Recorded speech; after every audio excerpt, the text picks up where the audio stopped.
kuvuka salama zaidi ya miongo 6 ya muungano wetu. Watanzania wenzangu, tunao kila sababu ya kujipongeza kwa kuweza kudumisha muungano wetu ambao ni wa kipekee barani Afrika. Kama alivyowahi kusema baba wa taifa Mwalimu Julius Kambarage Nyerere, ninamnukuu, Tanzania ni lulu ya pekee kabisa katika historia ya Afrika huru, mwisho wa kunukuu. Heshima na hadhi hii ya kuwa na muungano thabiti, imara, usioyumba wala kutetereka, si juhudi za serikali pekee, bali ni juhudi za Watanzania wote ambao kwa pamoja tumeamua kuendeleza na kukuza udugu, mshikamano na umoja wetu kama taifa. Kwa ujumla, tumeamua kulinda wakfu huu wa muungano tulioachiwa na wazee wetu. Nimetumia neno wakfu kwa kuwa tunu hii ya muungano wa Tanzania uliasisiwa, umelelewa na unatunzwa vyema ili uwe madhubuti na wa kudumu. Muungano huu si mali ya mtu, ila unamilikiwa na Watanzania wote. Tumuombe Mwenyezi Mungu aendelee kuwapa mapumziko mema na ya milele waasisi wa muungano huu pamoja na viongozi wote waliotangulia mbele ya haki. Aidha, tunawashukuru sana viongozi wote ambao katika nyakati za utumishi wao kwa taifa letu waliulinda muungano wetu na kukabidhi kwetu ukiwa imara. Ndugu wananchi, hakika sote tumashahidi wa mafanikio na hatua kubwa za maendeleo ambazo nchi yetu imepiga tangu mwaka 1964. Ni imani yangu ya dhati kwamba tukiendelea na umoja na mshikamano tulionao, muungano wetu utaendelea kustawi kwa manufaa ya Watanzania wote. Wakati mliponikabidhi dhamana ya kuliongoza taifa hili, niliahidi kwamba serikali ninayoiongoza itaendeleza mema yaliyopita, kuimarisha yaliyopo na kuleta mema mapya. Muungano wetu ni moja kati ya mema tulioyakuta, ambapo serikali imesimama imara katika kuulinda, kuimarisha na kuhudumisha. Hivyo basi ni jambo jema kufanya maadhimisho ya sherehe za muungano kila ifikapo tarehe 26 mwezi wa 4 ya kila mwaka. Hata hivyo, kwa mwaka huu maadhimisho yatafanyika katika mikoa yote ya Tanzania na viongozi mbalimbali wa serikali wataungana na wananchi katika shughuli za uzinduzi wa miradi ya maendeleo. Pamoja na hayo, yamefanyika makongamano, michezo mbalimbali na shughuli za kitamaduni nchi nzima. Kwa kuwa mwaka huu ni mwaka wa uchaguzi mkuu nchini kwetu, serikali imeamua kuyapa maadhimisho haya kauli mbiu isemayo miaka 61 ya Jamhuri ya Muungano wa Tanzania. Muungano wetu ni dhamana, heshima na tunu ya taifa. Shiriki uchaguzi mkuu wa mwaka 2025. Katika ngazi ya kitaifa, kesho tarehe 26, kwa niaba ya serikali na wananchi kwa ujumla, nitatunuku nishani za muungano kwa Watanzania wenzetu kama ishara ya kutambua utumishi na mchango wao katika ujenzi wa taifa letu na katika kudumisha muungano wetu. Ndugu wananchi, ndani ya kipindi cha miaka 61 ya muungano wetu, serikali zetu ya Jamhuri ya Muungano wa Tanzania na Serikali ya Mapinduzi Zanzibar zimeendelea kushirikiana kwa karibu, kubadilishana uzoefu na kusaidiana kwa dhati. Ushirikiano huu umechochea kasi ya maendeleo ya kiuchumi, kisiasa, kijamii na kidiplomasia. Tumeweza kuimarisha amani na mshikamano wa kitaifa. Kuwepo kwa mafanikio hayo haina maana kwamba hatuna changamoto. La muhimu ni kwamba tumejiwekea mfumo mzuri wa kutatua changamoto zinapojitokeza. Hapa nataka niipongeze ofisi ya Makamu wa Rais kwa kusimamia vyema masuala ya muungano. Aidha, ninawashukuru wote waliofanya makongamano ya kueleza faida, mafanikio na changamoto zilizojitokeza katika kipindi chote na jinsi zilivyofanyiwa kazi. Ndugu wananchi, ndani ya miongo 6 tumeweza kulinda uhuru wetu na mapinduzi matukufu ya Zanzibar dhidi ya matishio mbalimbali. Aidha, Tanzania imeendelea kushuhudia mabadiliko ya uongozi kidemokrasia, ambapo kila baada ya miaka 5 hufanyika uchaguzi wa viongozi wa kitaifa na wa serikali za mitaa.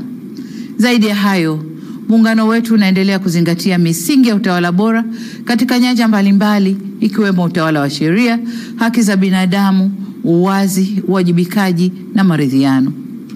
Demokrasia yetu imeendelea kukua na kuimarika, hususan kupitia falsafa yetu ya R4 ambayo itaendelea kuwa nyenzo muhimu ya kukuza ushiriki na ushirikishwaji wa wananchi kwenye masuala muhimu kwa mustakabali wa nchi yetu. Hata hivyo, nataka kusisitiza kama ambavyo nimekuwa nikisema katika majukwaa mbalimbali kwamba kutekelezwa kwa falsafa ya R4 kunaendana sambamba na kuzingatiwa kwa katiba na sheria za nchi. Kamwe falsafa hii haiwezi kuwa kisingizio cha kuvunja sheria au kujenga mazingira yanayohatarisha amani, usalama na utulivu wa nchi yetu. Dola ya Jamhuri ya Muungano wa Tanzania inasimamiwa na mihimili mitatu ambayo ni serikali, bunge na mahakama. Kwa pamoja kama nchi, tumeamua pia uendeshaji wa shughuli za nchi yetu ushirikishe taasisi nyingine za ndani na nje ya nchi, taasisi za serikali na zisizo za serikali, taasisi za kidini na za kiraia. Shughuli zote zinazofanywa na taasisi hizi zinaongozwa kwa mujibu wa Katiba ya Jamhuri ya Muungano wa Tanzania, Katiba ya Zanzibar, sheria na kanuni zinazotungwa na miongozo na makubaliano mbalimbali ya kitaifa na kimataifa. Nyenzo hizi nilizozitaja zimeeleza masharti na mipaka ya kazi kwa taasisi mbalimbali zinazofanya shughuli zake hapa nchini. Ili kuiwezesha serikali kuendelea kulinda haki za kiraia, ikiwemo haki ya kujieleza na kutoa maoni, ni vyema sote tusivuke nje ya mipaka yetu. Tusisahau kwamba mfumo wa dola yetu ni kuongozana, kusimamiana na kuwajibishana. Ndugu wananchi, mwaka wa 61 wa muungano wetu umeangukia kwenye mwaka tunaokabiliwa na jambo kubwa la kidemokrasia nchini. Tutafanya uchaguzi wa kuwachagua rais wa Jamhuri ya Muungano wa Tanzania na rais wa Zanzibar na mwenyekiti wa Baraza la Mapinduzi, wabunge wa Bunge la Jamhuri ya Muungano wa Tanzania na wajumbe wa Baraza la Wawakilishi pamoja na madiwani. Ni matumaini yangu kuwa tutaendelea kudumisha sifa ya nchi yetu kuwa ni kitovu cha amani na nchi ya kidemokrasia iliyojengeka juu ya misingi ya uhuru na haki. Serikali imejipanga kuhakikisha kuwa mahitaji yote ya Tume Huru ya Taifa ya Uchaguzi yanapatikana kwa ukamilifu na kwa wakati. Aidha, tutafanya kila tuwezalo kuhakikisha kuwa uchaguzi unafanyika kwenye mazingira ya utulivu na amani katika kipindi chote cha matayarisho hadi wakati wa uchaguzi, ili kuwa na uchaguzi huru na wa haki. Wito wangu kwenu wananchi, mjitokeze kwa wingi kushiriki katika mchakato mzima wa uchaguzi, kuanzia kujiandikisha kwenye daftari la kudumu la wapiga kura, kujitokeza kugombea na hadi kupiga kura. Niwatake viongozi, wanachama na wafuasi wa vyama vya siasa tuzingatie taratibu na sheria za nchi. Uchaguzi huu uwe ni fursa ya kuimarisha zaidi umoja na demokrasia yetu ili tupate viongozi bora na walio imara. Kamwe tusiruhusu uchaguzi huu kuwa chanzo cha migogoro, chuki, mivutano na uvunjifu wa amani ndani ya vyama, baina ya vyama au nchini kwa ujumla. Niseme kuwa hakuna aliye juu ya sheria na wote tunatakiwa kuendesha shughuli zetu za kisiasa tukizingatia kuwa amani na usalama wa nchi ndio kipaumbele cha kwanza. Ndugu wananchi, ninapohitimisha hotuba yangu, nataka niwakumbushe kwamba wajibu wa kulinda, kutetea na kudumisha muungano ni wa kila Mtanzania. Waasisi wetu Mwalimu Nyerere na Sheikh Karume waliakisi muungano kwa kauli na matendo yao. Nasi hatuna budi kudumisha tunu hii ya taifa letu kwa kuimarisha misingi ya udugu, uzalendo, amani, mshikamano na umoja wa kitaifa. Hizo ndizo nguzo zinazoleta umadhubuti na uimara wa muungano huu. Tuilinde misingi hii ili tuweze kufikia matamanio ya waasisi wa taifa letu ya kuwa na taifa moja lenye nguvu zaidi kiuchumi, kisiasa, kijamii na kidiplomasia. Kesho tunapofikia kilele cha maadhimisho ya miaka 61 ya muungano wetu katika mikoa na wilaya zetu zote za nchi nzima, nitumie fursa hii kukutakieni Watanzania wote maadhimisho mema ya miaka 61 ya muungano.